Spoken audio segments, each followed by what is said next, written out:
કરજણ જૂના બજાર ward number 7 માં શ્રી કૃષ્ણ યુવક મંડળ દ્વારા આયોજિત નવલી નવરાત્રીમાં ગરબે ઘૂમતા ખેલૈયાઓને દશેરાના દિવસે ઇનામ વિતરણ કરાયું હતું। શ્રી કૃષ્ણ યુવક મંડળ છેલ્લા 28 વર્ષથી નવલી નવરાત્રીનું આયોજન કરે છે।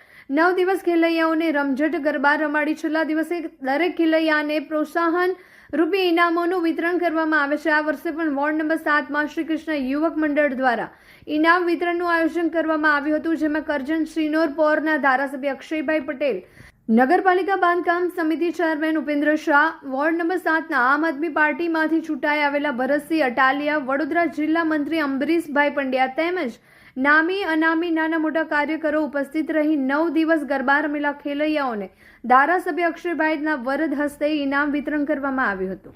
જ્યારે હું સાવલીથી નીકળ્યો ત્યારે અત્યારે વરસાદ છે, અહીંયા આપણા બોર્ડર સુધીને વરસાદ હતો। મોહમ્મદભાઈને ફોન કર્યો કે બધી ગિફ્ટ એક વ્યવસ્થિત જગ્યાએ મુકાઈ દેવડાવજો, વરસાદ બધે ચાલુ છે। સવારે બપોરે હું નારેશ્વરથી નીકળ્યો ત્યારે પણ વરસાદ હતો, પરંતુ માતાજીની આરાધના અને આ જગ્યા એવી છે, મોહમ્મદભાઈએ કીધું કે ગણપતિ દાદાનું પણ સ્થાપના થાય, માતાજીની નવરાત્રિ થાય, ઈદના પણ તહેવારો ઉજવાય એવી આ પવિત્ર જગ્યાની આ એક અસર છે કે અત્યારે બધે જ વરસાદ છે આ વિસ્તારમાં, આટલી જગ્યામાં જ નથી। એટલે માતાજીના આશીર્વાદ આપણા પર કાયમ માટે રહેશે અને રહેવાના છે, કારણ કે આ વિસ્તારનું જ્યારથી અમારી જવાબદારી આવી છે આ વિસ્તારમાં, અને મોહમ્મદભાઈ લગભગ 6 ટર્મથી આ વિસ્તારના કોર્પોરેટર છે, અને મેં ભરતસિંહ કીધું મધુભાઈનો રેકોર્ડ તોડશે, બધાનો રેકોર્ડ તોડશે મોહમ્મદભાઈ, સાહેબ ભરતસિંહ કે તમે તોડવા દેશો? મારો મિત્ર છે એટલે મારે એને સાચવવો તો પડશે જ। એટલે આ વિસ્તારમાં અને આ લોકોની અહીંયા આગળ આ વિસ્તારને જરૂર છે એવા નેતાની ટીમ તમારી પાસે ઊભી છે। સતત 28 વર્ષથી આ વિસ્તારની અંદર ગરબા ચાલી રહેલા છે। કોઈ પણ 28 વર્ષમાં કોઈ અનિચ્છનીય એવો કોઈ બનાવ નથી બનેલો કે જે વિસ્તારનું નામ ખરાબ થાય।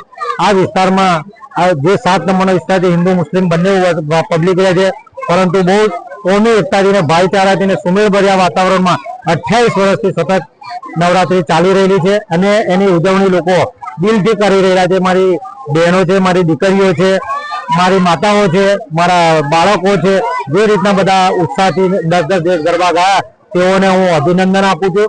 અને 28 વર્ષ સુધી મને જે સહકાર આવેલો છે આ નવરાત્રી ઉજવવામાં, એ બદલ હું આ વિસ્તારનો એટલો બધો ઋણી છું કે એ ઋણ ચૂકી શકું એમ નથી, અને એમનો હું ખૂબ ખૂબ આભાર માનું છું અને અભિનંદન પણ આપું છું।